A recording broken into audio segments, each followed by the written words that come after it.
You're listening to BQN. Assimilate the audio.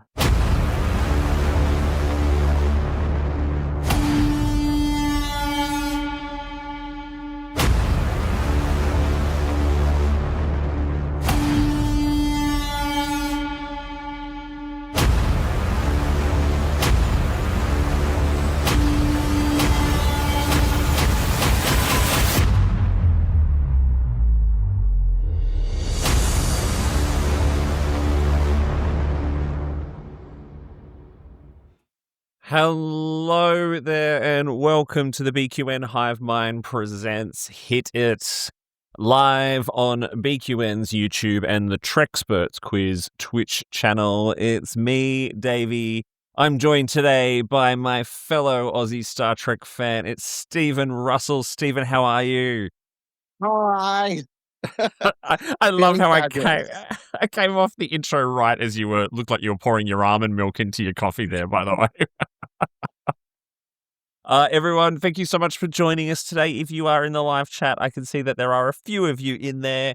For those of you who are not in the know, this is the Hive Mind is a Patreon exclusive perk for all of our paid Patreon members, where we generally get together to discuss all things Trek. But whilst there's Trek on TV, we do these wonderful live streams where we invite our Patreon members to be a part of the show with us and recap the most recent episodes of Star Trek. And today, Stephen and I are going to be stepping through the two most recent episodes of Strange New Worlds through the lens of time and the Sellat, I'll say Sellat from now on, that ate its own tail. Stephen, how did you find these two episodes? Well, I loved the last one. It was very unexpected, especially the ending. I was like, whoa. Yeah, interesting. I think Through the Lens of Time was probably my favorite of the two. I mean, I think I liked both of these a lot more than I've liked a lot of what's come before in this season already. But yeah, I don't know. How have you been finding this season so far? I don't think we've really caught up on that. I've heard of a mixed review from people, but look, I love it. I just love everything all Trek. I just like it how it's willing to explore different stories that we probably haven't seen before, which I find pretty good. Yeah, definitely. I mean, there's different stories we haven't seen before. I mean, some of them feel very familiar. Space of Time Adventure Hour, or whatever it was called, that felt all oddly familiar. But yeah, I agree. There's definitely, especially I think in the last two. I mean, a lot of people are saying, "Oh yeah, it reminds me of this, it reminds me of that," but I think that these have been pretty unique. If you're in the live chat today, make sure you throw your opinions into the chat as well, and Stephen and I will pick up on those threads. So, Stephen, how today's going to work is I've done two watches of each episode, right? So I've done my first watch, which is my sit down with a glass of wine and enjoy it watch. And then I do my second watch where I have one note open and I take meticulous notes on everything that's happening throughout the entire plot. So we're going to step through each of those and just chat about what we thought about each of these different plot points along the way, what we liked, what we didn't like, what we'd like to see, and all that other good stuff. So we're going to start with Through the Lens of Time. Now, I loved this episode, but what I didn't love was knowing that from the very beginning, that as soon as we saw Ensign or Nurse Gamble skipping merrily through the halls, doing a log about just how good his time on the Enterprise is and how exciting he is to go on his first away mission, did you know that he was doomed from that moment as well, Stephen? No, I didn't myself. Yes, No, I didn't know he was doomed at that time. No, I was. It was a unique episode that I probably wasn't expecting myself. Are we talking about the alien that we saw in the episode? Is that what we're talking about? Well, I mean, the fact that he ends up without eyeballs and then gets taken over by an alien, like, it's a bit. I didn't expect this one. I expected the alien to be the red shirt because okay. The unknown alien is always gonna die. Yeah. I saw some people getting upset online because it's a bit tropey to have like a B character, like all of a sudden front and center at the start of an episode talking about how good things are going, that generally spells like death and destruction for that character. I knew as soon as I was like, oh no, Paul Gamble. I mean, I only just learned his name off by heart at the start of this episode when he introduced himself in the log. I'm like, I could just tell that. He was such a cutie. It's like, I oh. know. We've got John Mendoza is in the chat and sending you lots of love from LA, by the way. Good to see you there, Hello, Johnny. Johnny. Missed you very much. Yeah, miss you, Johnny. Make sure you keep chatting along. Yeah, so anyway, yeah. Found out Nurse Cutie is possibly going to die, but I'm glad that not everyone picked up on that. It's good to hear that it was still a bit of a surprise for some people, but I was like, nah, something awful's going to happen to him. We move on through. This was a really long cold open, by the way. Do you remember the days where the cold open of Star Trek was like, boom, set up the premise of the episode and then titles, but this like went on. I wrote in my notes, I'm like, exposition soup. Like, it was basically about 10 minutes worth of cold open here because we move into Chapel and Corby just catching up on everything that they've been doing, right? Like, there's some walk and talk happening, and we find out, all right, so this is all the stuff that they were researching in their time away together. Corby's worried that Starfleet / Spock are going to take over his archaeological dig and blah, blah, blah, blah, blah, blah. My question to you is, do you pick up on do you think that there is chemistry between these two? Yes, I do, actually. Yeah? I think since Chapel's been shoved out the way, it's time for the new woman to go in. Yeah, true. I can sense it. I think it's been building up in the last few episodes. I think really I noticed it in the I can't remember the name of it with the younger Q episode. Yeah, the Trelawney episode. The Gesture Lady, that's right. Which I absolutely loved. Yes, I picked it up on there and I was like, oh. Yeah, well, I mean, so this skips into the next bit of exposition, right? Because at the end of the last episode, we realized that Spock and La'an got a thing for each other. They kiss. And then I think I was expecting there to be a bit of like, oh, they're going to keep it a secret from Chapel. But right at the beginning of this episode, Chapel already knows about it. And La'an's basically like, yeah, we're fuck buddies now. 100%. That's exactly right. I was like, literally, did they just become friends with benefits overnight? Do Vulcans even do that? What the hell? I thought that Lan had a thing for, Kirk, but I guess not. Yeah. She's like, there's got to be some kind of like meta joke about everyone wanting to go after the most emotionally unavailable man on the ship. Who does not want to go after him? I mean, he's just a walking piece of meat. I mean, yes. Oh, yeah. I was, if anyone saw the videos Kelvin was posting from STLV of him serving cocktails on the final night of the convention, I was just like, that shirt is revealing his arms in all the right places. Yep. Live long and choke me, daddy. Anyway. This is what it's going to be like. You got two gay men from Melbourne running the panel today. I love this so much. Well, I mean, like this whole walk and talk down the corridor between the two of them, like it seriously felt to me like a conversation between two gay men right after one of them's been on a couple of dates with someone from Grindr, right? Like it's like, oh, no labels or anything, just fun times. He's really busy with work and he's got other stuff going on, so we're not labeling it. It's fine. I really need to watch this episode again because I will admit that this whole week has been a very long week. I need to get down and watch an episode again. Yeah. Johnny Mendoza in the chat has just gone, yeah, friends with benefits until the 7th year. And then, We all know what happens then. Yeah, Jiggy Jiggy becomes serious after that point. Or does he just rip her apart after that? Or... Oh my goodness.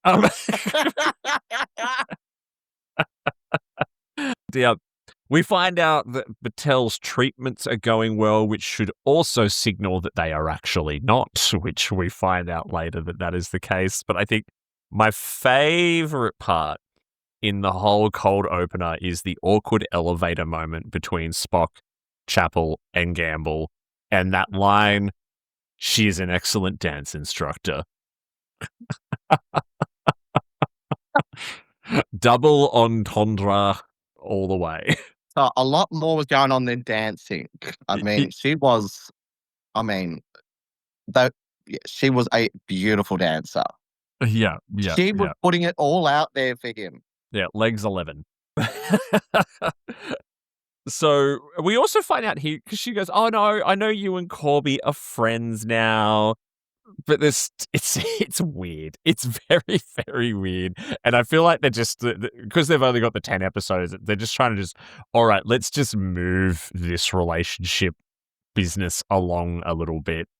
And I kind of like that's kind of all we get of the whole awkward romancy kind of stuff that's going on. They're like, yeah, whatever. I feel like the writers kind of started with it in the previous episodes, and then over these 2 episodes, they're gone, nah. Let's just write it out. Wow. I'm absolutely loving this new exploration of Spock. The Spock that we didn't know before. What was it? He was on bloody Vulcan doing his doing Colonar. I mean, that's probably all we know about him until, what's it, the first original series. It's a huge gap. Yeah, exactly. So now we know why. Now we got to find out why he turns out stone cold. So yeah. Well, I mean, I think it started with Chapel, and then it seems like La'an's come along and taught him how to go even more stone cold. But anyway, and I agree. I know some people don't like it, but I think it makes sense that a younger version of him would be more emotionally swayed as he reconciles his human and Vulcan halves, and maybe matters of the heart mean that that's the reason why he decides to embrace that Vulcan side more often. Who knows?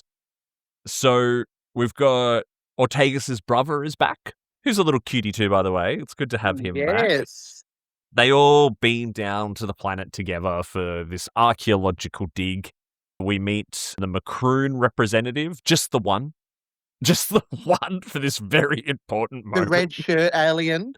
The red shirt alien wearing his finest barnacle couture, by the way. Like, he looked like the wreck of the Titanic with that jacket on. What the hell was that? I mean, it was cool. Like, it was really, really cool. It really was a fantastic, outfit, but yeah, it was all out there. Yeah. And I loved the makeup and all that kind of stuff. Really amazing. And naturally, they're in a quarry, because why wouldn't they be? Speaking of Star Trek tropes and cliches. Is this all they have outside of LA? Yeah. Quarries and rocks. Oh, we know it's in Toronto, though.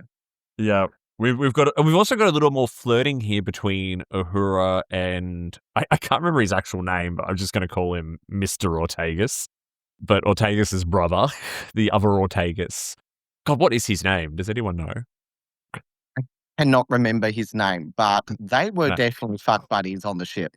Yeah. Well, because he's got his little AI camera that he says focuses on subtext and heat and rah. She's like, maybe that's why it's paying so much attention to us right now.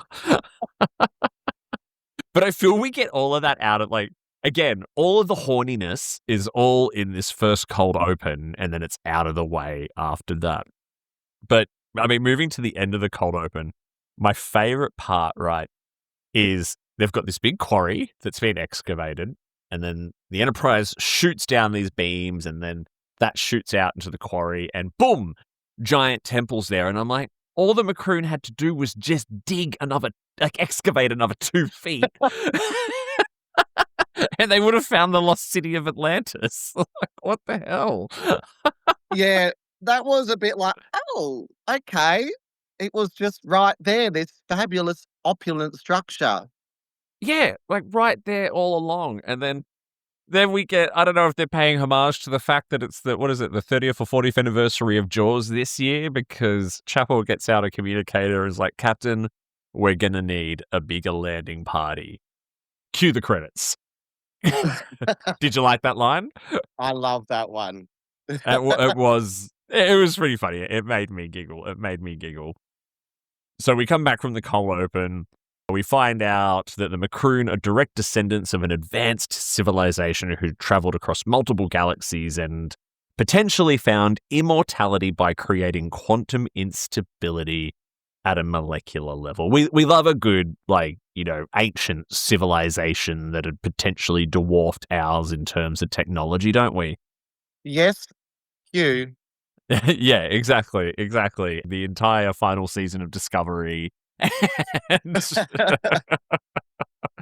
Which, I mean, it makes sense. The universe is pretty big. There's probably been a lot of ancient civilizations out there. But I just read my note on this, though, because I'm like, okay, cool.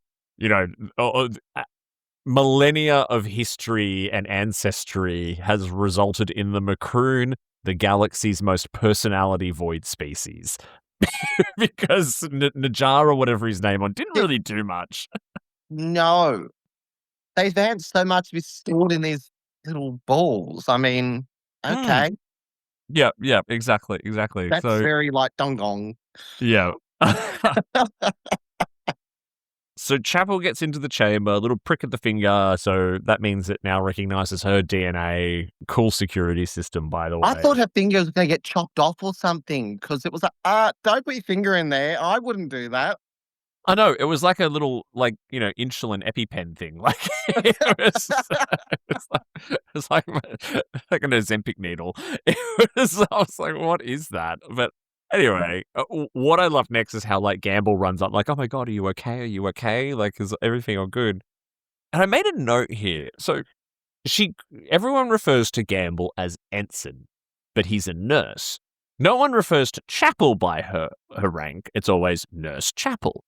And I'm like, I don't know what the deal with that is. Is there something going on that I'm not getting? Or is it just, they really want to highlight the fact that he's junior and you call him Ensign so you know he's junior? What do you think?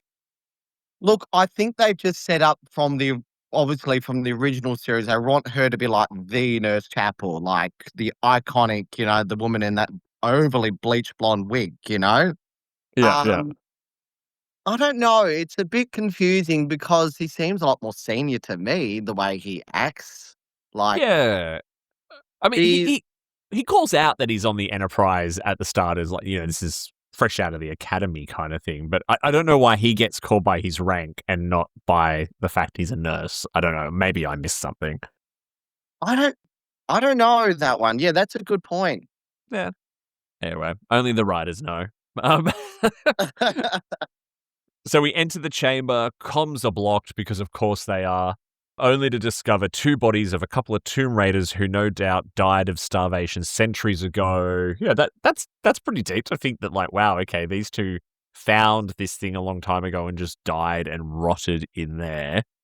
And then I found the next conversation a little weird where they couldn't get comms inside the thing and Spock's like, oh, the danger level has risen. We need to alert the ship. Corby's obviously worried that doing that means that Pike will call the mission off. And there's this whole argument about it, but Spock literally has to walk 2 meters out the door and he can hail the ship and let them know. Instead, they have this big committee meeting. Yeah, exactly. I mean, I kind of got it, but it didn't feel very logical from Spock. It's like, no, because Spock generally follows the rules, but maybe this younger Spock still hasn't kind of fallen in line that much yet. Do you reckon? Yes, he is still easy manipulated. Yeah. Dear. Okay, Johnny's just said in the chat that Chapel is a civilian nurse. Is that so? Okay. Actually, he could be right. Yes, I think that's correct. Yeah, that I very, very well spotted. Thank you. Well, there you go. I feel better about that now. Anyone who's listened to my Warp Speed review on Patreon where I ramble on about that as well, I apologize. A civilian nurse on exchange from the Stanford Morehouse epigenetic okay. Okay. So, is someone on Memory Alpha, Johnny? Is that what's happening?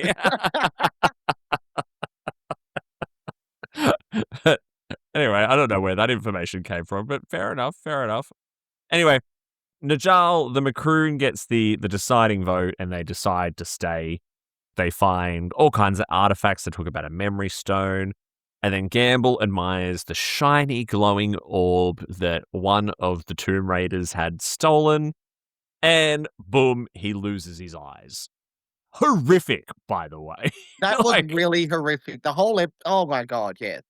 Yeah. And I've written here, surely Starfleet would have more protocols to follow around touching weird ancient artifacts inside a tomb that's been frozen for thousands of years.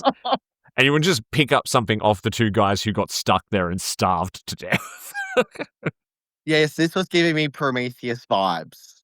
Remember when they go in the two dorky guys go into the separate room, and they're like, "Oh, cute snake," and then yeah. So Gamble gets beamed up immediately, and Mbenga uses a cheap Temu Oculus Rift to try and regenerate his eyes. That thing looked terrible, by the way. It was horrific. It was like some novelty thing you'd get in a show bag at the Royal Melbourne Show. Seriously, what was that? But I did kind of think like, nightmare.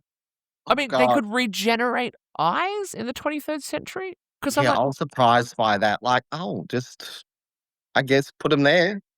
Yeah, that was odd. I was sort of like, because I was thinking, why did that never happen to Geordie? But I guess maybe it's because the eyes had just been blown out. Maybe because if you get to them straight away or something like that, you could regenerate. Strange, because even if you go to Voyager and the Vidian episodes, they were talking about when Neelix had his liver taken or whatever, they had to regenerate one from an actual one to suit him. Yeah, exactly. I was a bit confused by that.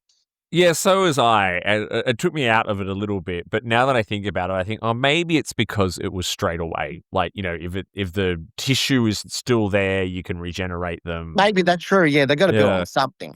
Yeah, exactly. I mean, that cheap bit of plastic's got to have some kind of purpose to it.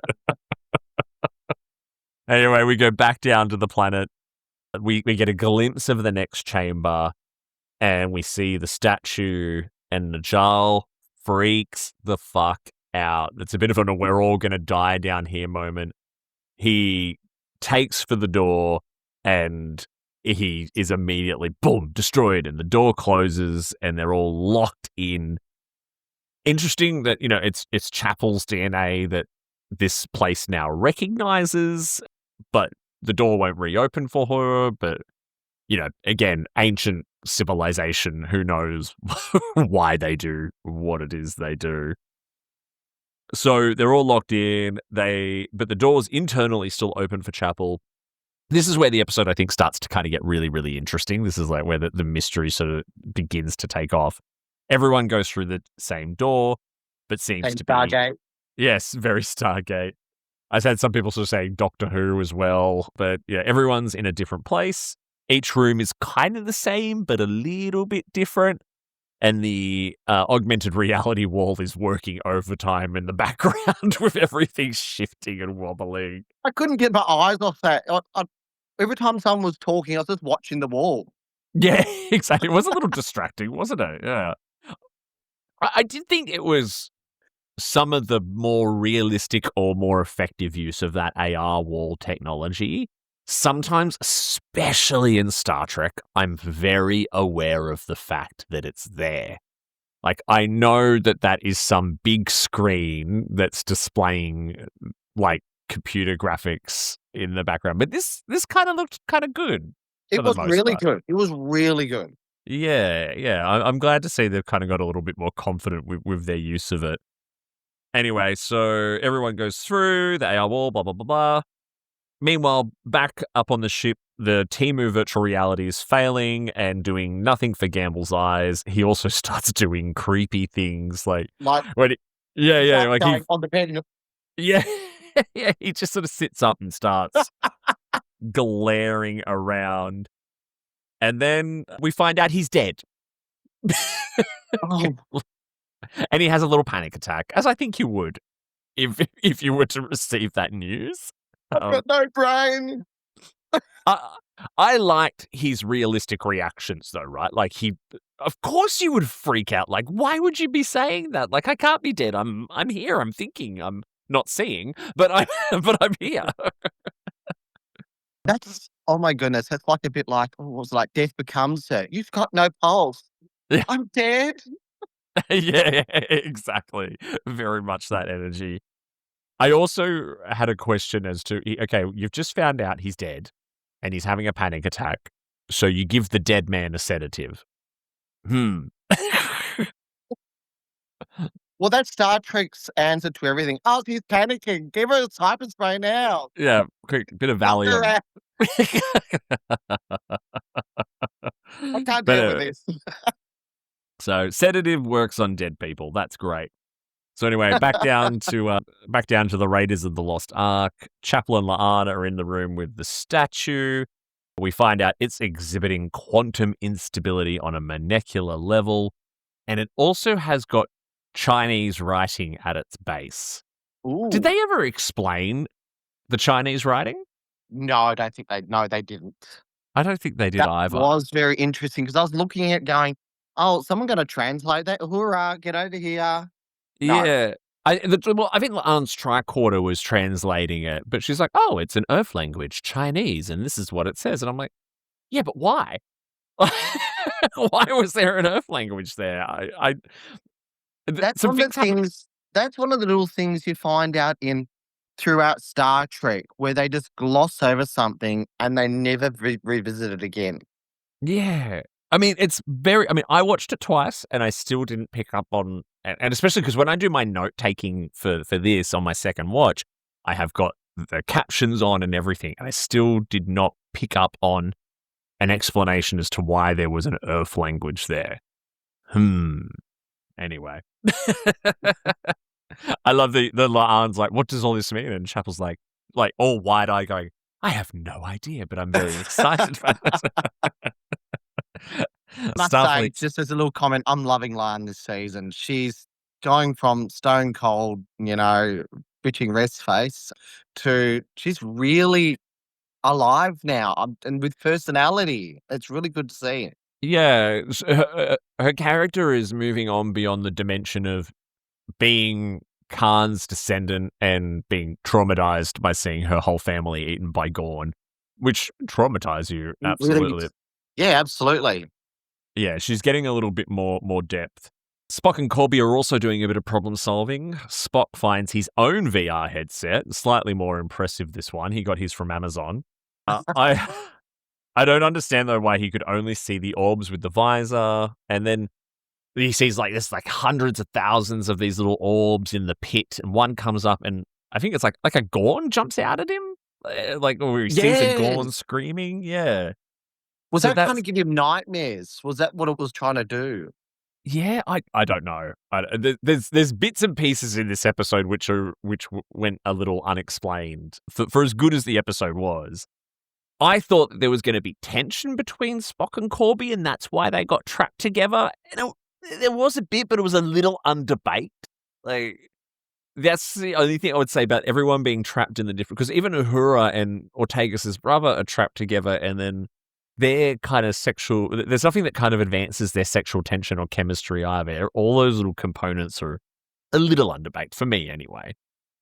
I like the next scene, though. So we're now problem-solving with Sam, Pelia, Scotty, Pike, and Ortegas' very flat new hairdo. This has been the season of inconsistent hairstyles, by the way.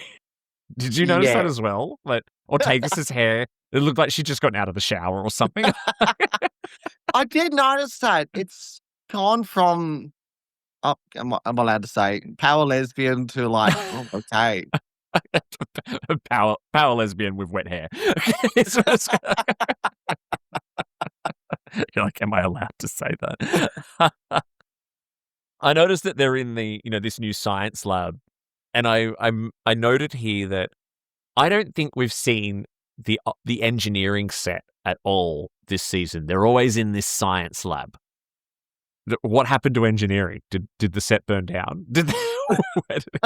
Were they using it for Starfleet Academy and they just what happened?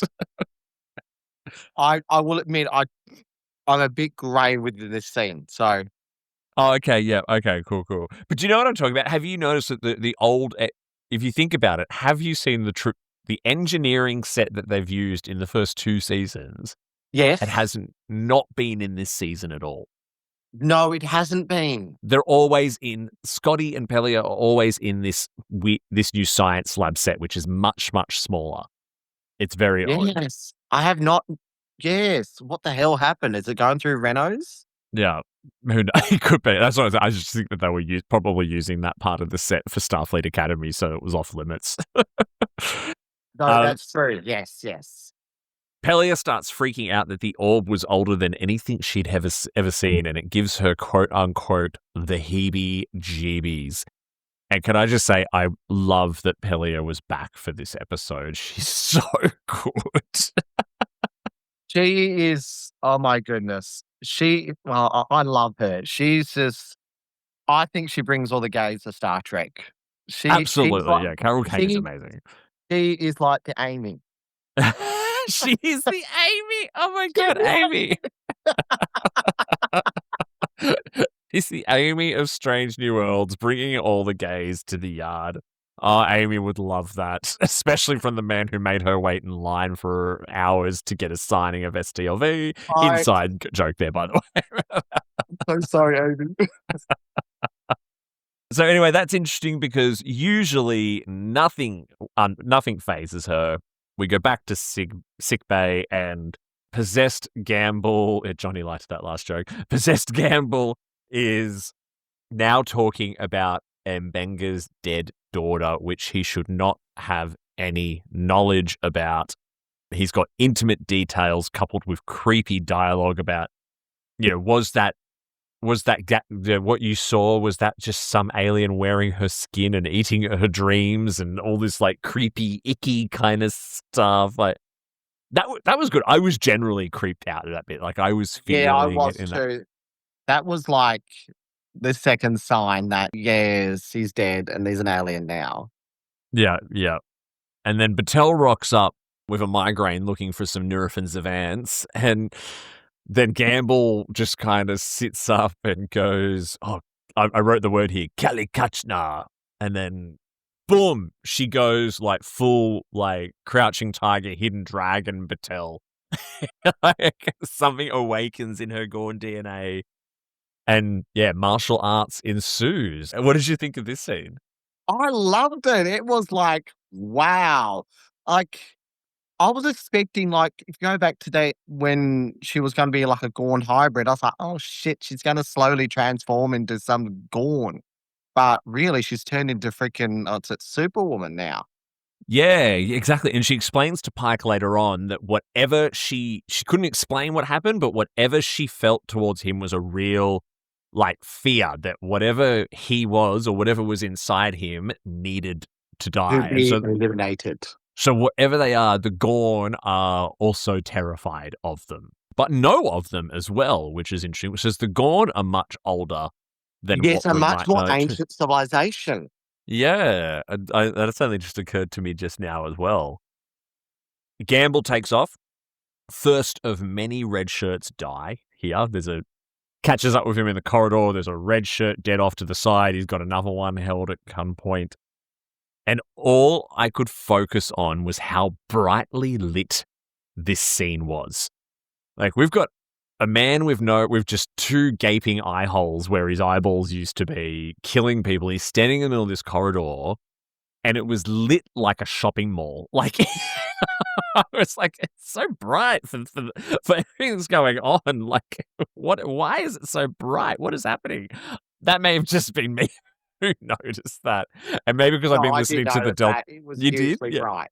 Yeah, and it felt like everything was very wide as well. I'm like, are the corridors usually this wide? I feel like I've been listening to the Delta Flyers too much, and I'm starting to look at things like Robbie Duncan McNeil does, like a director. I think they're trying to really highlight the horror of the situation. They're really focusing on that. So I think the background really helped the audience to really, kind of almost feel the terror of, I don't know, someone, walk around with no eyeballs, an alien, and yeah. Yeah, it was. I've seen it a few times. I just think that maybe the lighting was good because we got to see it all, but I think it also, for me, it distorted the visual effect of the eyes a little bit. I'm like, I don't know, it felt a little off. Like, it wasn't bad, just something about it felt off. He talks him down pretty quickly though, and I love how the the security guard is basically like, sick bay or brig, sir, and then you see him get, brig, throw him in the brig. Which we find out later does not really do much for him anyway. But back down to the planet, Uhura and Ortegas have some cute little interactions, and the documentary camera is still going, which he only now, like, they've been there for ages, and now he suddenly looks at it and goes, oh, it's still going. Oh, look, we're all in the same room.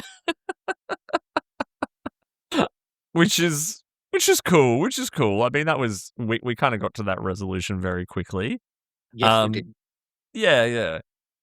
We find out now that the orbs or the parasites, so they argue a bit, right? Like, is this a palace? Is it a lab? And then dramatic music, it's a prison. Dun, dun, dun, dun. And I kind of forget how, I don't know, they do a little bit of problem solving. Everyone's got a little piece of the puzzle. I liked that, like, oh, okay, Uhura, you've got that piece, put it there. Spock, you've got that piece, put it there. And then that's how they kind of all get back together. That was cool. That was a bit of... I did like it. It was good. Yeah, a bit of classic Trek problem solving. So they're all back together, and the door is now floating in midair, just out of reach. I don't know, did you ever play like Legend of Zelda? This made me think of like a Legend of Zelda like dungeon puzzle that you've got, or any kind of video game puzzle that you've got to figure your way to the door that's floating just out of reach. Yes, give me 1990s vibes, Nintendo, yes. Yes, no, yeah, it's like, I'll need to come back when I've got the hook shot to be able to get out of here. So we continue, there's a bit of paradoxal problem solving going on. I love that La'an does this a lot. There's a scene where Spock explains the whole paradoxal nature of everything that's going on, and La'an's just like, she says something, but I can't remember the exact quote, but I wrote down in my notes as the translation. She's like, yeah, I don't understand that. Say it in English, doofus. Like, it's basically whatever.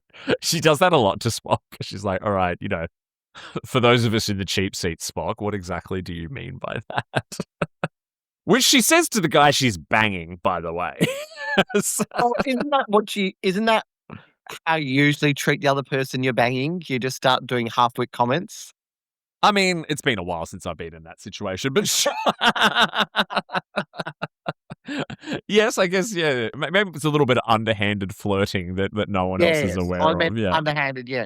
Because I think being underhanded is a way of flirting as well. Yeah, that's true. So, like, behind that's kind of their thing, just friends, just fun times, and she degrades him, and that's what he likes. And no kink shaming here or anything, but that's all good. So causality is reversed.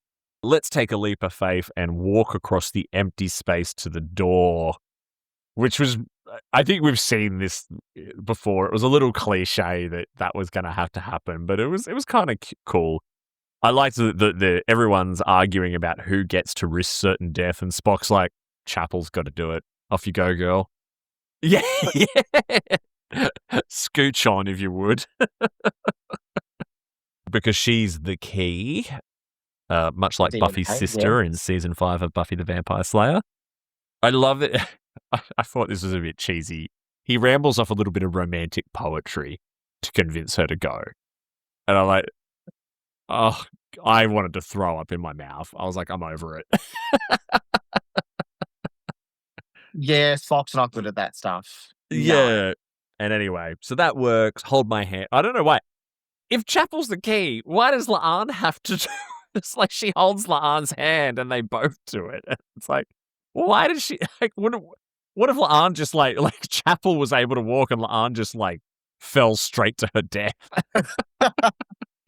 Well, that's what I was kind of expecting that. 'Cause I thought, Nurse Chapel's the key, not anyone else. She has to do everything on her own. Yeah, very weird, very weird. Anyway, it works and they get out and I'm like, they're back into the quarry and I'm like, where are the McCroon?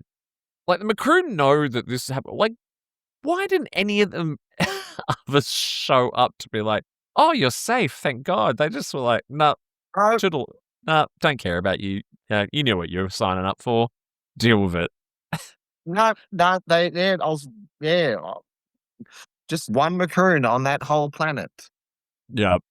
Going back to the Batel Gorn conversation, John said in the chat, Nick from Sci Fanatics is speculating that the Gorn Kirk fights in TOS is actually Batel fully transformed into a Gorn.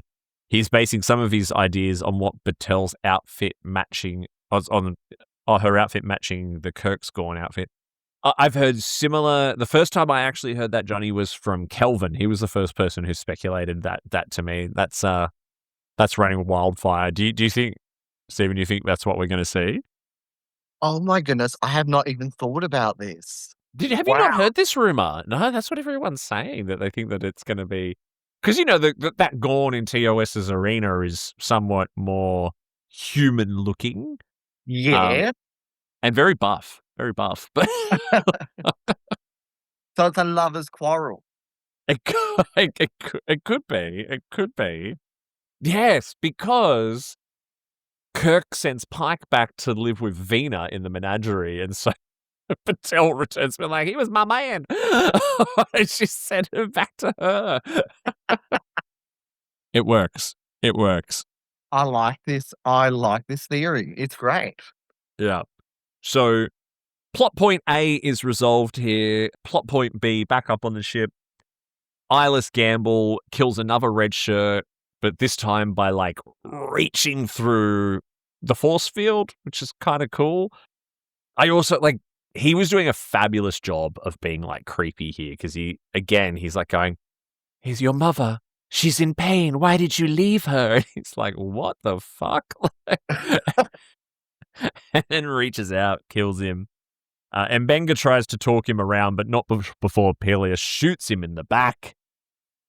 But he knows who Pelia is as well because he's like, hello, Lanthanite child. So he knows of her and her civilization. So she's obviously we know she's like 5,000 years old, but obviously her civilization is much more ancient than we know too.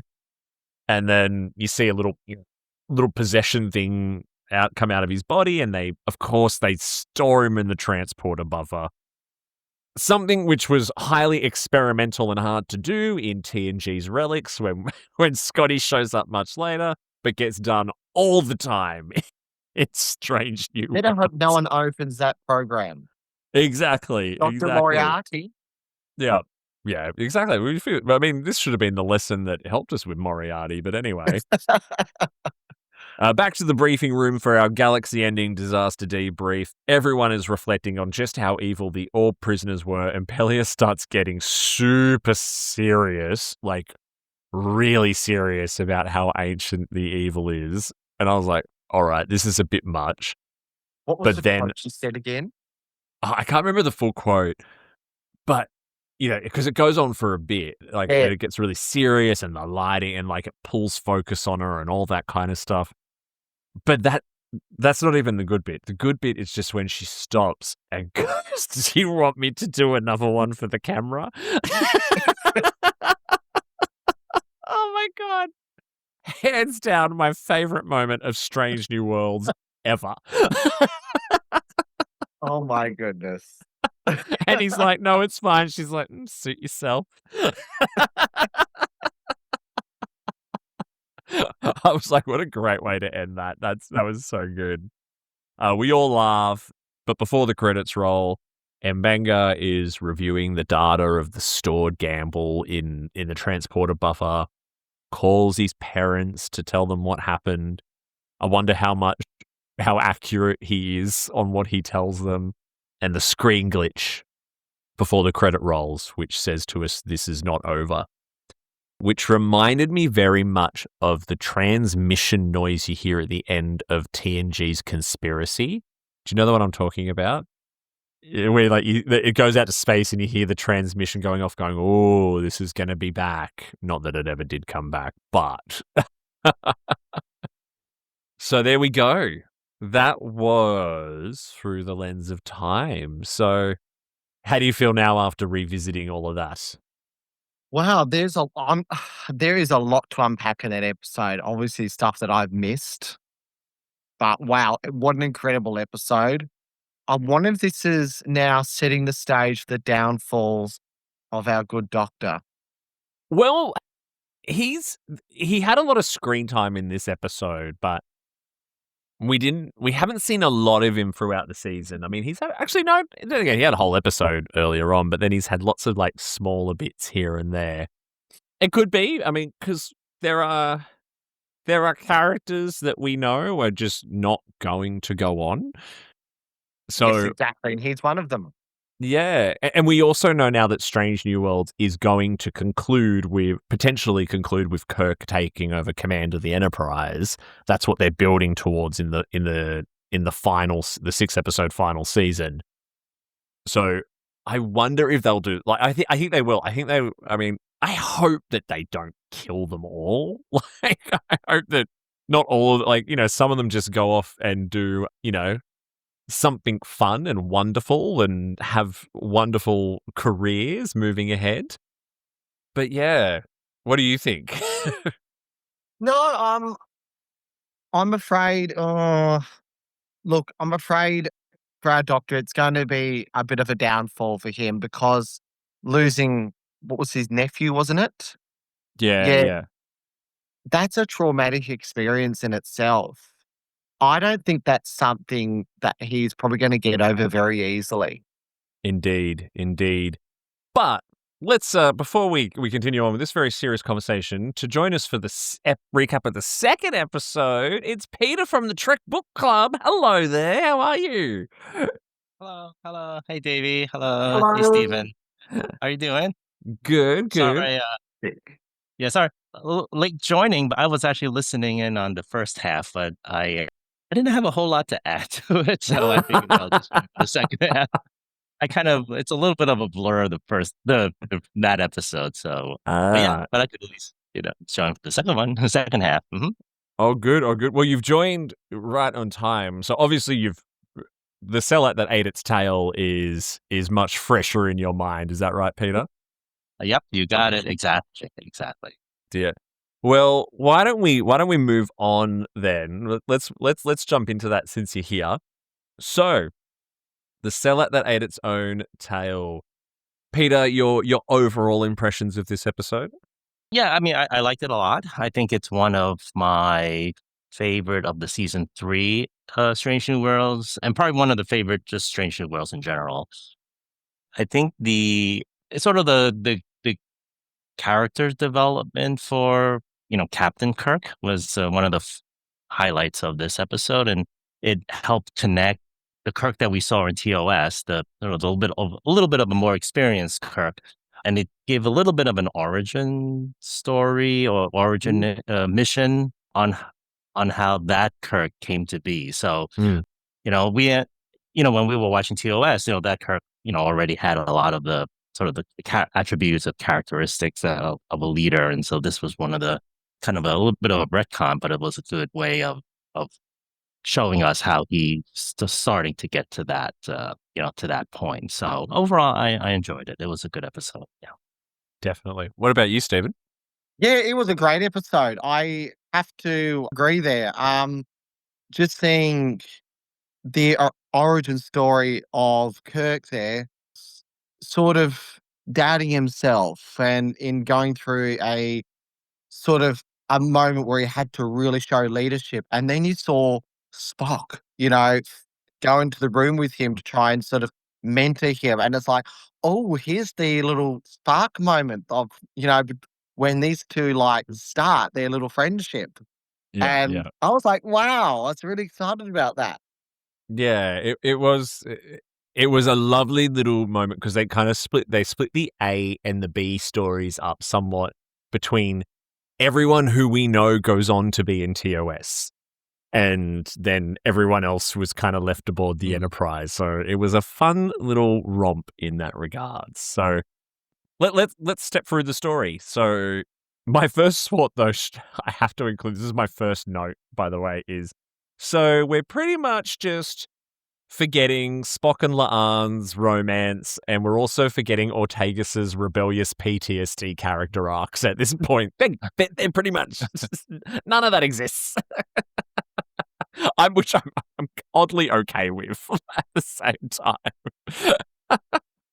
I think the role that takes over there is Scotty. Scotty is like, Captain, what the fuck are you doing? Yeah, Scotty was great in this episode. Scotty was really, yeah. I'm really enjoying him. So we start with the return of Paul Wesley as Kirk in one of his rare appearances that is not an alternate reality or timeline or a or a hologram. So this is canon him because like they sneak him in so much, like, oh, it's, the first time he appears, it's that flash forward that never happens. And then it's tomorrow and tomorrow and tomorrow, which is very timey-wimey. And then when he was in Space Adventure Hour, he was a hologram.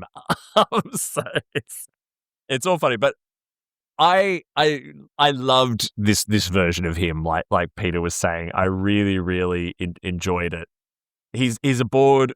So we're hearing a log entry. He's on the Farragut under Captain Varel. They're arriving for a geological review of a planet, and he's talking about how boring it is. I think particularly under the Vulcan captain. Oh, and he's gossiping about the crew. Yeah. Betty, fucking her emotions, and I can't deal with this. It's yeah, and I like that we're sort of seeing that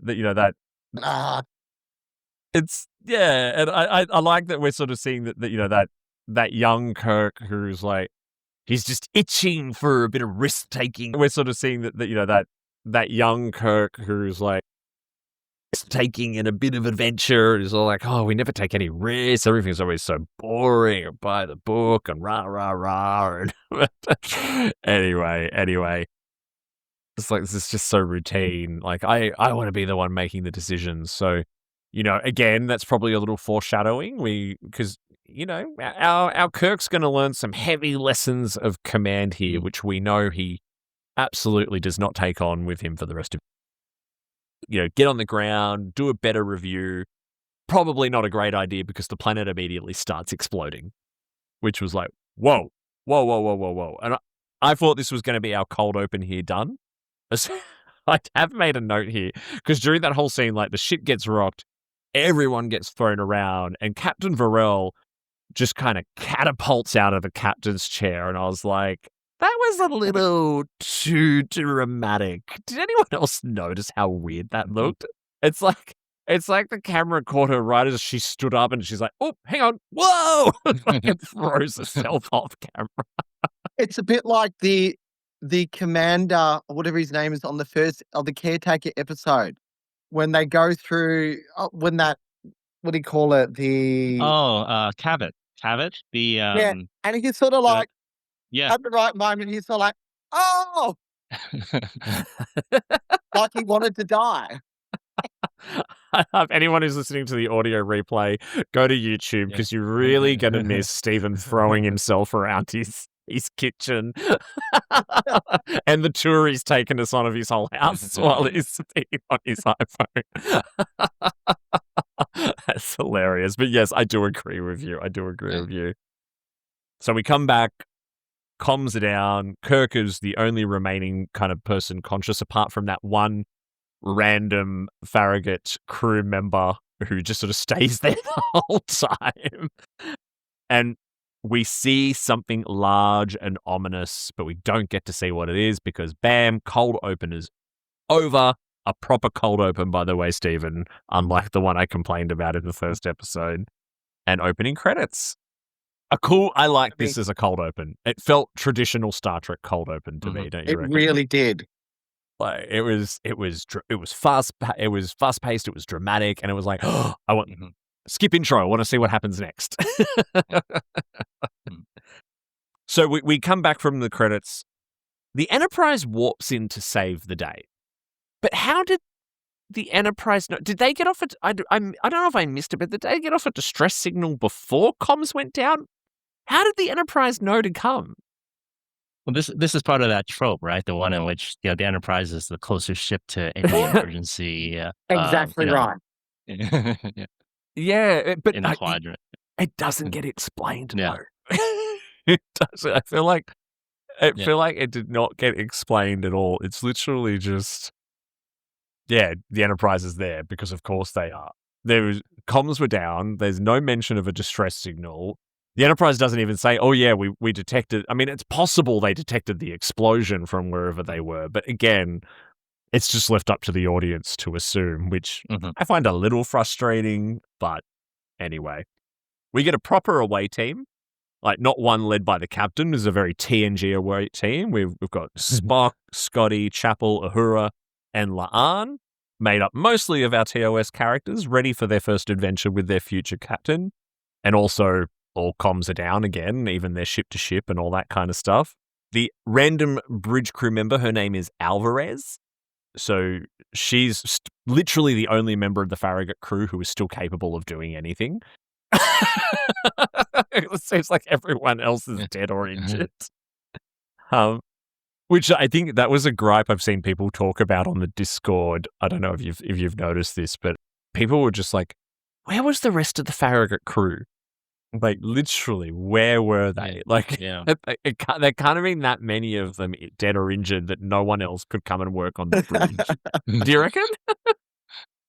Well, he was bitching about them in the monologue, so they must have been all frozen in fear. I don't know.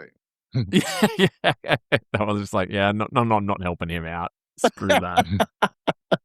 Did you notice that as well, Peter, though? That like they I think in general, I think a lot of maybe like current Trek a little bit, in which there's not as many extras or background as much as in older the, back in the day episodes or the shows. Maybe, I don't know, it's probably like maybe it's budget reasons or just they just wanted to focus on the foreground rather than the background. But it has not as much.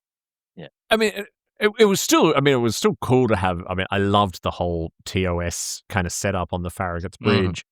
But I still think you could have had some other crew members running around apart from poor Alvarez. She was doing a lot, I think. She was doing a lot of heavy lifting. She was like from I think multiple stations. She was, depending on the the particular needs I know of the moment. She was like bouncing back and forth. If I was her, I would just like, can all of these annoying people on secondment from the Enterprise please just get the hell out of my way? Get the hell out of my ship. The brilliant Uhura manages to get line of sight between the two ships, so so Pike and Kirk get a little bit of a chat, and they theorize about that whatever destroyed, I think it was called Halcyon Gamma, must have been one big mother trucking starship. They're like, whatever it was, it must have been huge. And boy, were they right, because here comes straight away. There's no mystery about it. It just comes, and it's got a mouth, and it's got tentacles, and it's got claws. Like, was this designed by like a bunch of like 1980s anime enthusiasts? Like, what the hell was this thing? It's huge. But Peter, what did you make of it? I mean, it actually reminded me a little bit of the Picard season 1, the end, like the final episode. We had brief glimpses of the tentacle things through the portal. But we never really see much of it. The thing that comes. Remember? I know. Yeah, it kind of came partially through the portal, but the hero saved the day, and they didn't come through, but we got glimpses of it. So those tentacles actually reminded me of that of Picard season 1. But it was a definitely alien and different than the than anything we've really seen before. So it was kind of threatening. So I think that they made it look very ominous, and they did a pretty good job getting Yeah. that across. Yeah. It could have come off as a little comical, but it was it was still exciting. What did you think, Stephen? It was definitely sort of terrifying. I mean, it was this floating monster in space, and it was so big and so powerful that whatever these two ships could do, it was just dense. And I think the design came across as something that I've never seen. So as an audience, we all got to go, whoa, what is this? We have no idea. Mm. Yeah, although I haven't heard anyone else say this, but I immediately started thinking of the Pack-Leads from Lower Decks and their ship. Oh, They're no. I was like, uh-oh, another Enterprise. Oh, no. Oh, imagine if we went to the screen. I was like, oh, it's a Pack-Leads. I know, because that's the Pack-Lead ship in Lower Decks did that. It had all the tentacles that came out and would rip the ships apart and all that kind of stuff. Like, consuming everything. And I was like, oh my God, it's the Pack-Leads. But no one else, I've seen no one else make that comment online. So purely that's just a me thing.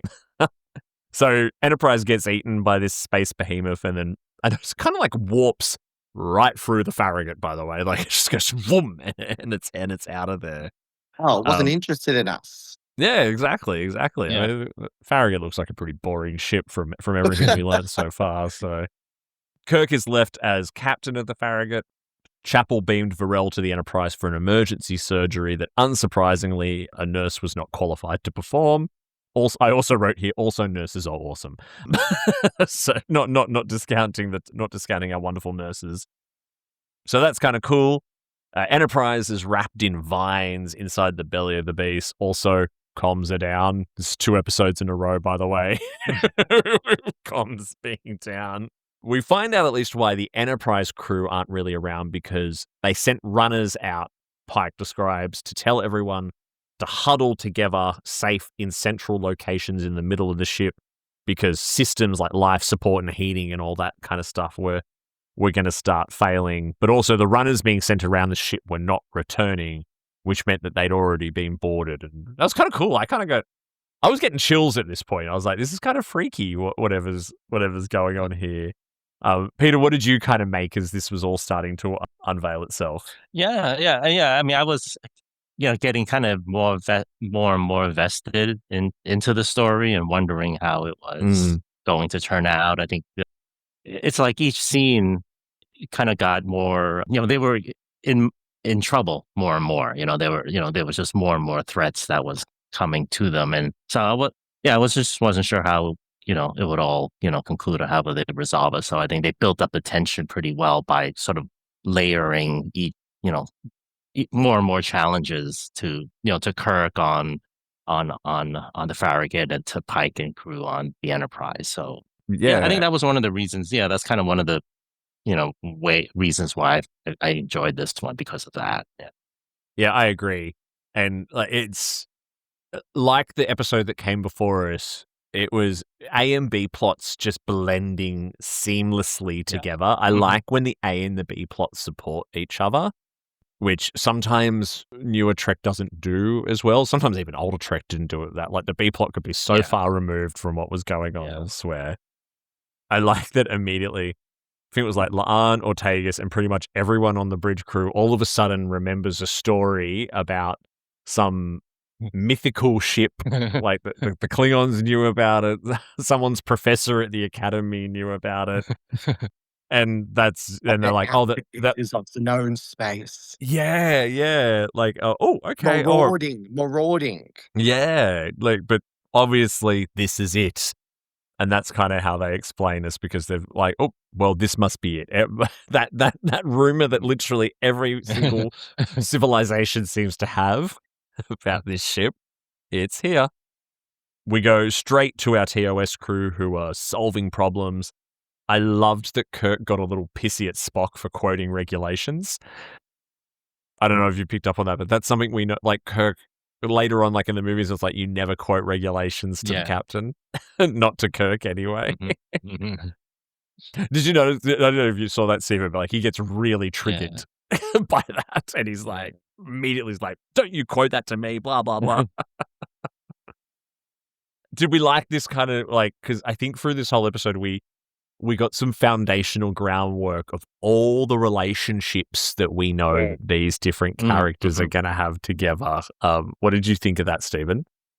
Yeah, no, I did know, like I said earlier on, I really picked up on the banter between Kirk and Scotty.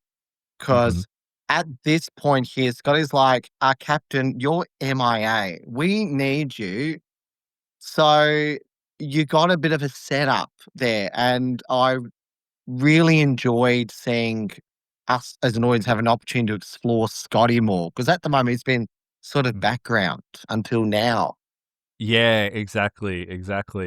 And Peter, what did you make of Scotty kind of being kind of a little bit lippy with Kirk? Yeah. Did you notice that? Yeah, I noticed that. Yeah, I think, Strange New World Scotty was a little bit, I don't know if annoyed might be too strong, but maybe he spoke his mind, He spoke his outspoken mind. more. Yeah, more.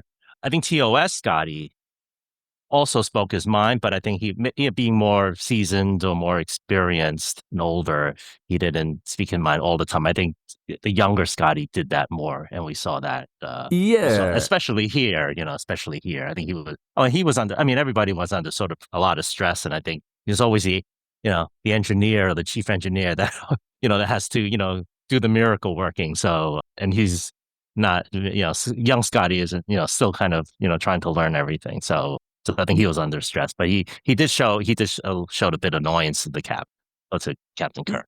Yeah, and we do get the reference to miracle worker because he's like, it's time to start working some miracles, Lieutenant Scott, which was pretty cool. I do agree. Yeah, I thought the same thing because there's even a moment where Kirk kind of talks him down a little bit because Scotty was, when you think about it, always he's a bit of a grump, right? Like he's always like, oh, bloody hell, what are they done that for? Like there's always a little bit of that going on. But he was just so Scottish in this episode, by the way. Like I've got a note here. Scotty is fixing the ship and shouting at the ship in Scottish slang. At one point. There's a Klingon. So back on the Enterprise as well, we also find out that there's a Klingon D7 cruiser trapped with them inside the scavenger ship. And if the Klingons could not fight their way out, what hope do the Enterprise crew have? We find we're back on the Enterprise as well. We find Pelia, who immediately again starts chewing the scenery and cracking us up. This is where she mentions that because that's right. She comes around the corner. And they hold the guns up. She's like, "Don't shoot." She goes, "I didn't get to be nearly 5,000 years old by getting shot a lot." And what a brilliant use of Carol Kane, by the way. Like, it's like, if you're gonna use her, make her say something hilarious the moment she appears on camera. As we go deeper in the exploration of this episode, oh my goodness, I caught myself laughing, but we'll wait till we get there. Yeah. Oh, yeah. I think I know what you're talking about. But so anyway, she mentions the umbilical, which has been jammed into the ship's hull, and they need to come up with a plan to disconnect it. We go back to the Farragut, lots of jumping back and forth. We find out that the scavengers were after something called aldentium, which is a rare mineral which cooks pasta perfectly, like the Italians do. Ba-boom tish. Anyway, and the next closest place is somewhere called Sullivan's Planet. Love TOS where we name planets like this, by the way. Like very TOS kind of thing there, which is pre-warp, so they can't warn them, and they need to lay a trap. Scotty is not on board because they wanted to go to full warp and take over the scavengers. Scotty tells Kirk that his bum is out the window, whatever that means. His ass is out the window. He's leading with his ass, not his brain. He's like, talking out your ass is probably the closest Aussie translation I can think of, Stephen. again, more of what you were talking about before, Peter, in terms of that building that relationship and that dynamic between them. But that's it. They're going to do it. They're going to go to the plan. Next scene, back on the Enterprise. Did anyone else think that Ortegas was trying to hotwire the ship? Like she's sitting there banging. Remember, she's banging two wires. A literal one, yeah. Yeah. Which again, Ortegas is kind of back to her normal self here, which was good because I didn't want to see her kind of traumatized the whole season. That wasn't the arc I wanted for her. Yeah. Pelia arrives and cracks us up again by reminding us that she was alive in the 80s. And it seems that the 80s may... you liked that one, Stephen? I loved it. So she just comes in, hands on her hip, and she goes, "Oh, I'm lucky I lived through the 1980s."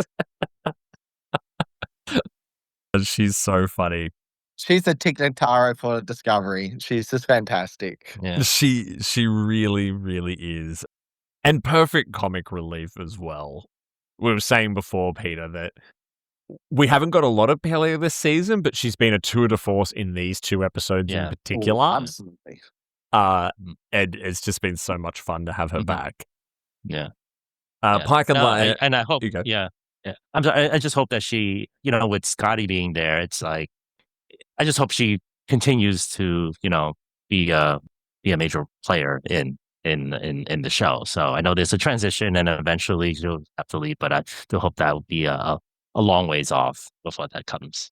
Definitely. I think that maybe, Carol Kane's not considered like one of the, she's core cast, but she's also not core cast. So maybe not having her featured so much was a bit of a chance for us to get used to Scotty and get to like Scotty a little bit. And now they've brought her back, which is good.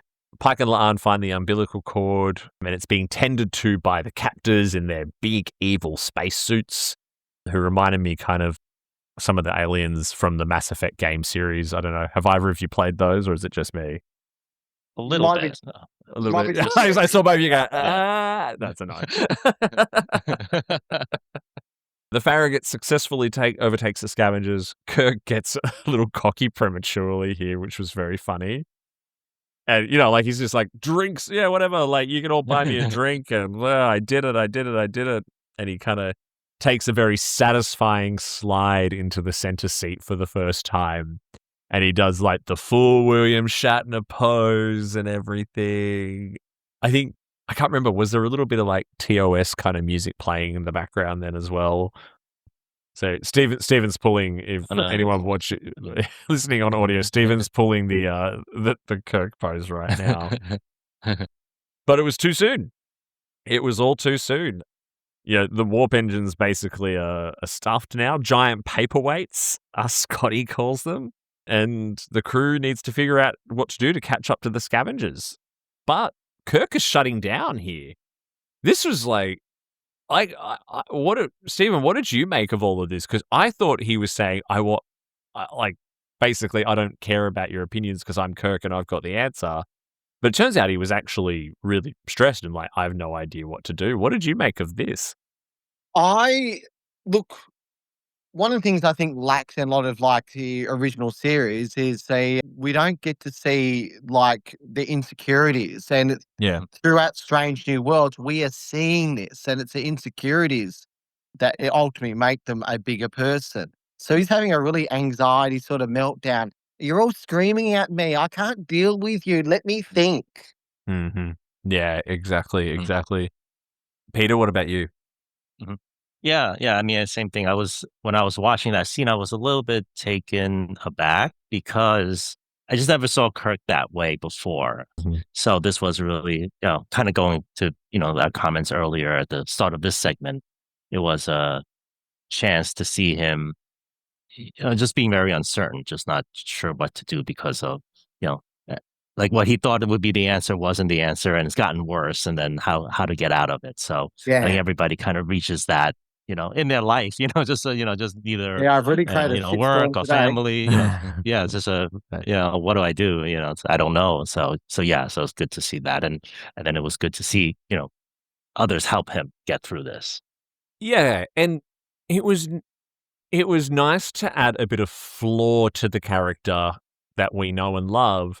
because he was not always instinctively this heroic captain we know him to be. He was young, brash, and his risk-taking got him into a lot of trouble.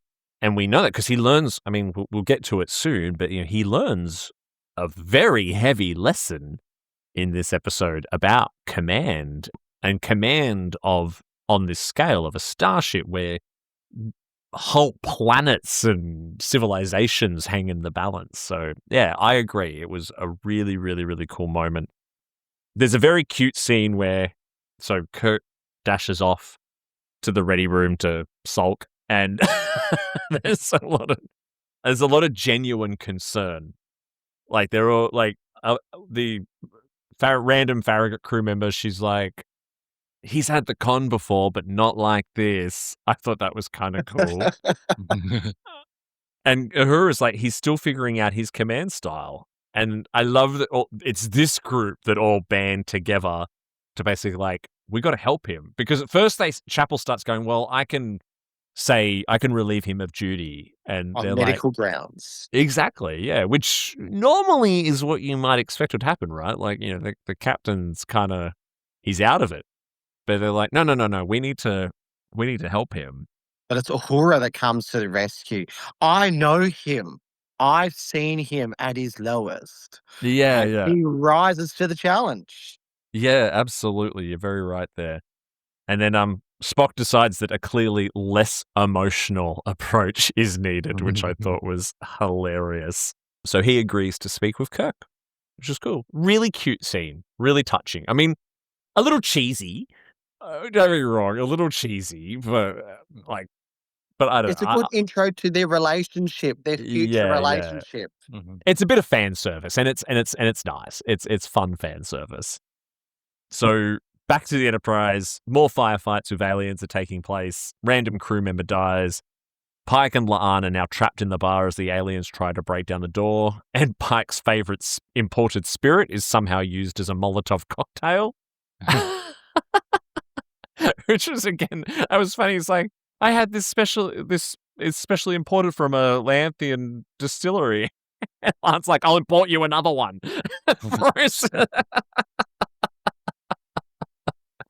Yeah. I like that we're seeing more of these like dynamics and character moments now between these characters, because it's hard to have with such a short space of time. Yeah. Which was really, really fun. Yeah. So that sorry, go Peter. Yeah, I just really quick. I kind of like how they incorporate the bar into the stories from time to time as well. So that's it ended up being one of my favorite sets of all. Surprisingly, this is that whole restaurant lounge 10 foot. The social space that area. Yeah. So that was nice that they added that in there. The next scene, I think, is Stephen's favorite from what he was talking about before, because we arrive in Pelia's quarters and we see M'Benga for like one of two times in the whole episode. Her quarters. Oh my God. Go, Stephen. I feel like you've been waiting for this moment. Oh my God. I just caught myself on the floor laughing. I mean, she literally stored all her shit in there, and seeing that, was it the cat clock? What is it? Oh, yeah. She was like, you were cute, and then you just became creepy. It was like, wow, like, what have you got? I know. And did you notice the Andy Warhol portrait of herself on the wall? Yeah. Yeah. I want that on my wall. No, I mean, look, it would stand. It's so funny, right? Because we're so used to seeing Starfleet quarters aboard starships be very minimalist. Yeah, immaculate. They're always very well preserved. And like, come on, surely there's still hoarders and messy people in the 23rd century. And she's been hoarding for centuries. He has got a museum collection in there. It is, oh my goodness. I could be in her quarters for days. I just love it. Yeah. And she clearly went to her boxes of 1980s stuff, because she pulls out the cat clock, but she also pulls out an Atari. Yeah, Did- I saw yeah. that. Yeah. Yeah, she was like, yeah, a lot of fun on a Friday night. She pulls an Atari out and then a bunch of telephones to which Ortegas thinks the handset is a personal massager.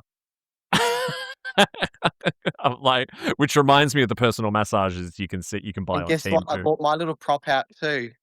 Ah, there you go, your own personal Oh, massager. okay. That's so cute. But she has a lot of telephones. She's got one of everything else, but she's got like 10 telephones. I mean, all right. So, I mean, whilst this was all fun, the telephone thing, right? So, I mean, it kind of makes sense because they're like, all right, we can communicate these because it's grounded, communication over the wire. So let's hook them up to the wiring of the ship, which would probably take a bit of time with the bad guys running around. Was this fun or too silly? What did you think, Stephen? It was fun. I It was mean, fun. it was, like I said, I was just laughing the entire time, just seeing them just act in a way that I did not expect whatsoever. I mean, they're like, seriously, they do need to open the line of communications, but at the same time, they're doing it in such a comical way. I love it. And what about you, Peter? I mean, it was fun. I mean, I like that scene. I enjoyed that thing. Probably the only little thing, and this probably the critic in me is that I just thought that whole segment, that whole process took a little bit long and took a little bit sort of screen time away from the other portions of the story. So I'm glad it was in there, and it kind of gave a little, gave a little humor on the couple of, because the rest of the episode was kind of serious. So it was good that they added that in. But I just thought that it was that was a lot of work to get to that point. Yeah. I'm on the fence. I go between thinking it was really fun, especially on my second watch. I think I enjoyed it a bit more than I did on the first watch. Sometimes I'm like, oh no, it's kind of fun. Then other times I'm like, oh no, it's a bit silly. And I'm definitely seeing arguments online for both sides. Mm-hmm. Just quickly, Johnny Mendoza in the chat has just said Pellia's quarters look less like Starfleet housing and more like the galaxy's longest running yard sale. Yeah. Agreed. Very, very true, Johnny. Very, very true.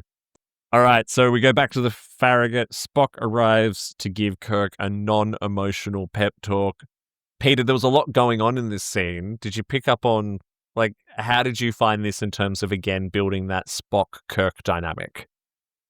Yeah, no, I mean, I think the back and forth between Kirk and Spock, in which when Spock was trying to encourage Kirk to kind of, not sulk and not be more of a command person or try and experience it. So I think that was a good, as you mentioned before, it was a good start to their relationship that will grow deeper in TOS. So Definitely, it gives like an opportunity for them to to really start developing that. I think wasn't it last season in which they just sort of introduced themselves to each other or something like that, and then so here was really one of their first times that they kind of will have a closer working relationship to work out a problem, which will happen a lot in in the later series. So it was a good I that agree. they added that that they added that in. So yeah, and I think probably in a way they kind of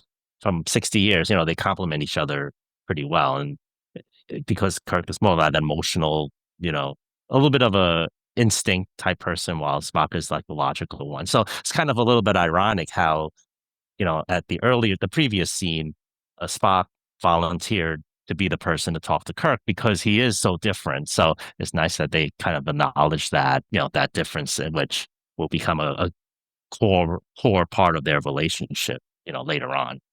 Yeah, 100%. Yeah. I like that. And there was, he was also playing, Kirk had the 3D chess out that he was playing with Varel, and we know that him and Spock will go on to enjoy the occasional game of 3D chess together. Although I love when Spock first walks in and he doesn't really quite know what to say. He's like, oh, everyone's out there waiting for someone to take command, and if someone don't, the results will be not good. That's basically all he can say. Kirk tells his I think in a way, he because they haven't really worked together in a way. Yeah, like you said, Spock, not exactly sure. I mean, he knows Pike, he knows Una, but Kirk is still a bit of an unknown for him. So he's trying to almost kind of work, find his way around how to get a effective message through to him. Yeah. Yeah, exactly. Kirk tells his little anecdote here of the dog who caught the car. So dogs, I mean, I'm glad my dog doesn't chase cars, but I think of it the same way. My dog goes nuts because we have a lot of possums in my street. I know my dog goes nuts for the possums, and one day one of them fell and unfortunately was not good in our backyard, and he finally got it, and then he just stood over it and didn't know what the hell to do with it, which is very, very true. But then I love the comparison to the Vulcan fable, the cellar who ate its own tail, and that it's like it's a great Trek moment that leans into the episode title and the moral of the story. It reminds me of Scorpion, Voyager Scorpion. I don't know if anyone else kind of got that, where that's the episode title and that's the story Chakotay tells Janeway about how the Scorpion won't really change its nature, and that's the same thing with the Borg, and then that's how Kirk comes to that whole realization, like, oh, their flaw is their ravenous need to consume. That's actually good. That's a good thought. Yeah. I mean, it's not too dissimilar. I mean, when we find out who they are, it kind of makes sense too, because I think maybe that's a little bit of an analogy or analogous to modern day human civilization as well. But yeah, and then that kind of leads out to, that's it. That's their weakness. And they need to make it look like, so they have a lot of this Aldentium on board to try and get the scavengers' attention. And they have this big moment where they figure out the plan, and they're all kind of standing there a little shocked. And I love how Spock is just like, the captain has given his orders. Get to it. And there's also another little cute moment here where they decide whether they should call him captain or acting captain. I don't know. Did you pick up on that at all, Stephen? Like, he's like, Yes. yeah. He's like, wait, shit, what are you? No, I love that moment. It was funny. Well, because I don't know if you've noticed this, but particularly in Discovery, they did this a lot. Like, it's just, if you're in charge of the ship, everyone calls you captain. Even if you're if you're a Tilly who's an ensign, like everyone will just call you captain, or you can be the first officer. And that never kind of felt like in line with how it's been before in Star Trek. Again, I don't know if anyone else has kind of noticed that at all, and this was a cute little correction, maybe. Yeah. Yeah. It sort of went along with, we had a bit of an issue, bring it at work, where someone was an acting sergeant, and one of the senior sergeants was like, yes, acting sergeant. So I wonder if there was a bit of narkiness going on there. Maybe. It's true. It could have been. So anyway, that all happens. And then again, did anyone else notice this? So again, in this same scene, Chapel, Uhura, and Scotty are all sitting around, again, figuring out the problem. They're all sitting around a console, and there's some music playing. Did anyone else pick up on the familiarity of that music? Doesn't look like. Was it the TOS theme? It wasn't the TOS theme. TOS. It sounded more like music from the TOS movies. Oh, okay. When you go and watch it again, message me and let me know. Let me know if you pick up on it. But I was like, oh, this sounds like music out of like Star Trek 6 or something. Like, it was just for the briefest of moments. Okay. Or something out of like Star Trek 3 or something. There's a very much a sound like the Jerry Goldsmith kind of scores for those movies, which all sounds very, very familiar. But anyway, if anyone else picked up on that, let me know in the comments, or also tell me if I'm talking out my ass or my bum's out the window or whatever the saying is. But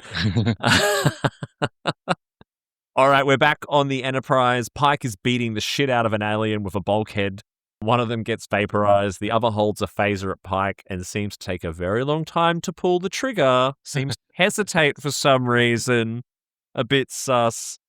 And at first I was like, what the hell's going on? And then he does call it out. Like, he does go, why didn't it shoot? So, Peter, I'm guessing that that he recognized Pike. There was something familiar about Pike. Yeah. Yeah, I mean that could be. Although I think at the moment that I was watching it, I was a little I didn't make the connection between their true identity that we learn at the end, because I wouldn't Yeah. have guessed that one. So that was a little bit of a mystery as to why the alien didn't shoot Pike when they had, when he had the chance to do that. And it became clearer once they explained it. But I think at the moment of that scene, it was like, oh, what happened? It's just to give chance for to get shot at or something like that. So Yeah. so So Stephen, you noted in the first episode that we talked about that you didn't pick up on the subtle cues in that episode. Did you pick up on the subtle cues in this one as to who the aliens were going to turn out to be, or did you have no idea? I had no idea. No idea. Yeah, no, I was the No same. idea the Yeah. entire time. Well, because I think outside of this moment, were there any other hints dropped at all? No. Confused I don't- faces. I don't Yes. think so. Yeah. There was? Yes, There was? there was. There was. Oh, yeah. It was when the alien didn't shoot Pike. He was like, That's what we just spoke about. yeah, that was Yeah, the yeah. sorry. Yeah, that was one I really should have picked up on, because that was not a very subtle moment. Yeah. True. So anyway, we've got to remove the umbilical cord, and the small landline phone network has been set up. Very, very, very cute with the the split screen and all that kind of stuff, and they're all talking on the phone. Back to the Farragut, their honey trap has worked. The scavengers have arrived for their Aldentium surprise. Some quick evasive maneuvers, and they detach the nacelles, which then kind of plummet down and like missiles. Yeah, they kind of like disable the ship. They did explain how that was going to work with some technobabble earlier. It's a little like the warp core. Like sometimes, from time to time in past track, they would eject the warp core, and then actually, I think and then they kind of exploded or something. Like Lower Decks might have. And then he was like, Starfleet's not going to be Yeah. happy that I Yeah. knocked out the nacelles. I know the poor Farragut is but a shadow of its former self at this point. By the way, but that was cool. And then we get Spock says, "Aha, the Sellat has ate its own tail." Haha, lol. We get comms back up at this point because the two ships hail each other, but on the Enterprise, they're still using the phones. Even surely their communicators should be working now. Hello? Yeah, exactly. I did like the scene where Una thinks of something and runs off, and Ortegas is like, "What's happening?" And you can just hear the Hello, footsteps. I think it's for you. Yeah. That was very cute. So thrusters are being fired manually via joysticks, PC gaming joysticks, very much like Riker does in Star Trek Insurrection, if everyone remembers that, which is, again, a bit silly, but also a bit of fun, I guess. The umbilical is detached. One thruster doesn't work, and some quick thinking from Una, and she blows open an airlock, which provides the additional thrust needed, which is cool. Phasers didn't work against them, so they're the Farragut's trying to get them out. I took umbrage with this bit a bit, right? So he goes, "Our phasers didn't work, we should try something else." So they just fire a shitload of torpedoes at the thing. Like, why didn't anyone use torpedoes before? What the hell? There's a lot of that in Star Trek. It's like, you could have just done that at the beginning. Why would no one go fire torpedoes, fire everything we've got before this thing eats us? I don't know. Do you notice that as well, Peter? There's a bit of that's storytelling in any kind of medium. Yeah. What do you think? Yeah. No, there is like that, those types of things to help, I don't know, increase the tension, get a few more seconds of airtime on the episodes, or maybe just kind of ramp up the higher stakes of things, because there's a potential threat. So we have to overcome yet another, overcome another one. So yeah, just along with I think that one, along with my favorite of the crew member asking the captain, like, "You better see this for yourself," or something like that, when you come down. So You don't tell it. Don't tell it to don't tell it to the captain. Just you better come down and see it for yourself. That very common Trek storytelling.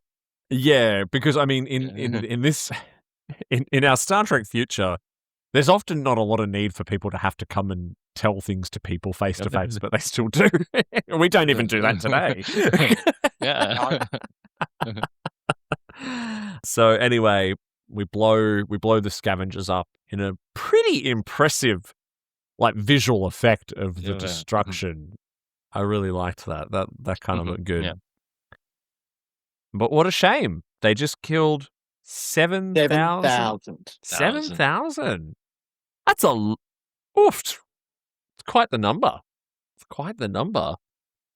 So we find out they were humans. We see a very the human inside the like astronaut suit that Pike kind of peels off looks very plasticky and androidy. I was like, he's very shiny for humans who have lost their way and have become scavengers. He looked very well manicured, like his brows had been plucked and waxed, and he'd been perfectly clean shaven. I was like, okay, fair enough. You wonder what life was actually like on the ship for him to come out so, like, it's just come from the gym, you know? Yes! In this astronaut suit that's been cobbled together with all kinds of bits and pieces, but the dude in it was hot. Humans may have become like mass murderers and scavengers, but still sexy. So here's where we learn what it all was. A group of scientists believed, so back after World War III, this group of scientists believed that Earth's environmental crisis was too severe to recover from. They built a ship and flew into space and disappeared. And it turns out that the scavengers, this was their descendants, who had somehow turned into a bunch of ravenous packleds. A few things. I want to get both of your opinions on what you did. Was there weight in this? But before we do that, the photo of the scientists that they all look at in their suits, did anyone else think that looked like AI? Like, it looked terrible. Yeah, it looked off. Yeah, it looked off. So yeah, so I think it could have been. I felt like it was a Chat GPT thing. Yeah. Yeah, it looked a bit like pre-Challenger. Yeah, it looked a bit off. Yeah, and it was. Yeah, I don't know. I was like, come on, please don't tell me you used an AI tool or something to make that. Please, please, please, please, please. But I thought this was what Strike was all about, not using AI like that. Yeah. I wonder then again, that's going to be I'm sorry. Yeah, go ahead. No, I was just going to say, like, I mean, this season was pretty much, the production of it was held up because of AI. So, I mean, not AI, but because of the strike. I wonder if they had to shit, we run out of time. Bit of AI for this. But anyway, what were you going to say? Sorry, Peter? Yeah. Oh, no, I was just wondering if this is almost like unfortunately, maybe not the last time we'll ask if a certain scene or a shot or something will be done by AI, since, nowadays the technology is so, it's improving, but there's still, some room to before it becomes really good. So it's because, I think when we saw this, I think many of the fans kind of said, oh, this looks a little bit odd or off. So, yeah. So, I guess it was not, it was what it was. But anyway, Stephen, your thoughts on the resolution here? Because like you said, we didn't get a lot of hints. So did you like it? Did you not like it? What's your overall opinion on the outcome? Of Ultimate, like finding out. Yeah, that they were human. I kind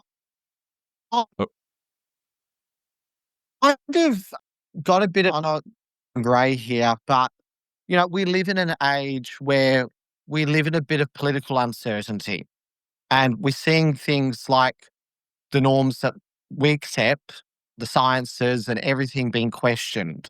And I kind of got a taste for, if we kind of, forgot about ourselves and kind of went into that dark space on how, as humanity, we could turn out. So I guess, it just sort of made me reflect on today's political uncertainty. Yeah, that's an interesting take on it. What about you, Peter? I mean, I think overall I liked it. I just felt it was a little bit of a surprise or a twist ending on the origins of the alien. So because it was something that like I said before, I didn't expect that. I guess that's not a bad thing, I thought it would be more of a run of the mill alien, but just like another species, or it could have been something that we've met before or a new one, but I didn't expect it to be, descendants from astronauts. So I think it was a nice little bit of a twist ending at the end, and it's kind of I guess a commentary, like Steven said, sort of a commentary of today's times, and so that's Star Trek does that pretty, from since the beginning of the show. So I think it's a little bit of that as well. So Yeah. one of the more memorable resolutions to an episode, I'd say, is this one. I think it'd be less likely to be a group of scientists and more likely to be a bunch of tech CEOs, though. Who build a rocket Yeah, and that's shoot true. Mhm. These lefty scientists all turn rogue and angry. Yeah, so it's one of those concepts I think has grown on me the more I've thought about it, and especially because I watched the episode twice. Because I think the audience is meant to be left with that uncomfortableness of like, ooh, what happened to them? Like for them to barely be able to recognize their own species, because they've been out there all this time, and humans have now been out. Like the Federation is 100 years old because they're celebrating the Federation's centenary in this season, and they haven't noticed that Earth is fine and that the humans are back out and about now. So yeah, it's interesting. I think the more poignant thing about this ending is the moment between Pike and Kirk that ends the episode, about the choices that you make in the captain's chair. And Pike says some great things here, which I've written down. What comes after, that is yours to live with. Some decisions you will regret for the rest of your life, but you will have to make them. Having empathy for your adversary is part of the job. Mhm. And maybe that was the lesson for Kirk here, since he says he didn't feel empathy in that moment. And he's like, well, maybe that's the lesson. He just said that's your important command lesson that you heard here. And but Kirk's like, but why did I have to learn that on account of 7,000 lives? And enjoy your Sarium brandy because you're going to need it. It's basically what I got out of that. Stephen, did you like this moment between I did Kirk and like Pike? that. I really like, while we got to understand that what these scientists and their obviously descendants did while we got to understand that what these scientists and their obviously descendants did when became was quite dark. At the same time, you know, we murdered or killed 7,000 people. And I like it how, Star Trek does do a lot of reflection, unlike a lot of other sci-fi series, and things. We do reflect on our actions. I like it how Star Trek really does take us really back to the humanity, and especially it reflects very well on, I guess, as we're going to see, the character build up of Kirk. Absolutely. And Peter, any final thoughts from yourself on the Pike Kirk moment? Yeah, I think that was really one of the highlights of the episode, was that closing scene between Pike and Kirk, and sort of to bring it full circle to what we were talking about at the beginning of this episode, that we met Kirk and TOS, and now I was thinking about this scene earlier today, and so Day of the Dove with the Klingons, the Romulan commander in Balance of Terror, even Khan from Space Seed, Kirk showed like sympathy,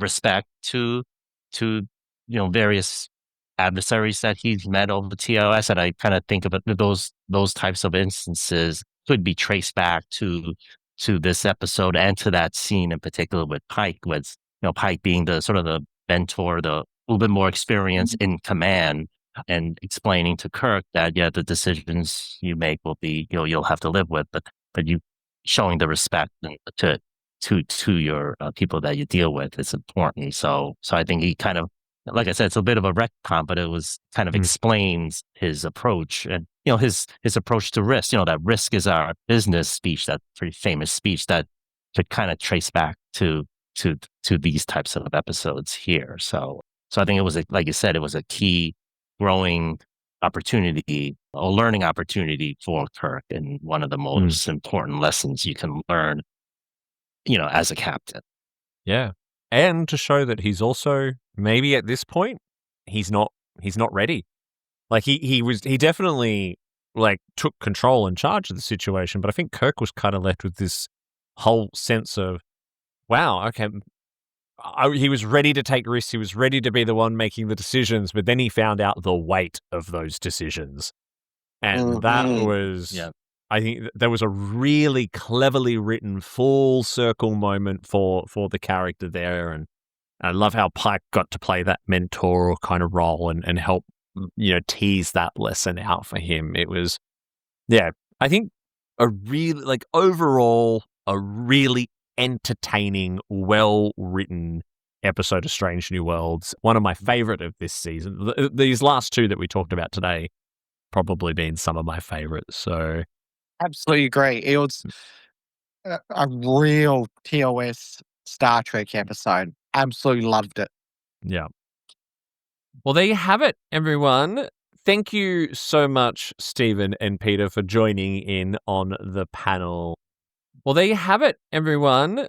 Thank you for joining in on the panel today. Quick round of self-promotion. Peter, what have you got? Where can people find you? What's happening on the Trek Book Club? Okay, great. Well, thank you. Thank you very much, Davey. Thanks a lot, Steve. Nice to meet you. I can be found on Blue Sky at Peter Trek 1, the number 1. And I'm also the host of the Trek Book Club, and that's also on Blue Sky. You can follow at Trek Book Club. And we discuss Star Trek books online on Blue Sky approximately every 6 weeks or so. So we actually have 2 upcoming discussions. At the end of September, it's going to be TNG's A Rock and a Hard Place by Peter David. It's kind of our little bit of a tribute to Peter David, a Star Trek author, prolific Star Trek author who passed away recently.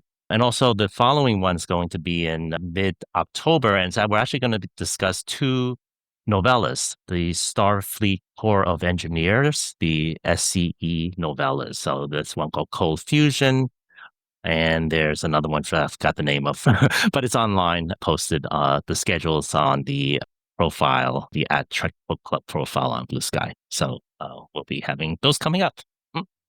Awesome. And Stephen, where can people find you? Mostly on Instagram, so just all the way with Stevie J. That's the letter J. Nice. Get to enjoy my Trek adventures, Star Trek the Cruise, and all sorts. Incredible. And as for me, you can find me all over the BQN network. You can catch all of the episodes of the Trexperts Quiz, my Star Trek game show, over at the Trexperts Quiz on YouTube or on your favorite podcasting app. We will be back for Season 4 of the Trexperts Quiz after Strange New Worlds Season 3 is over. MC and I have got a lot of fun stuff planned for the return of that. You can also find my other program, which is currently running in season on the BQN, The Bargain Bin Gamers, spelt Gaymar, where my friend Mitch and I explore diversity in gaming. We've just launched our most recent episode where we interviewed an e-sports moderator, commentator, enthusiast, and that's a really, really exciting one. So go and check that out. If you would like to be on a future episode of The Hive Mind Presents Hit It, if you'd like to actually be on the show, you can just, and that's a really, really would like to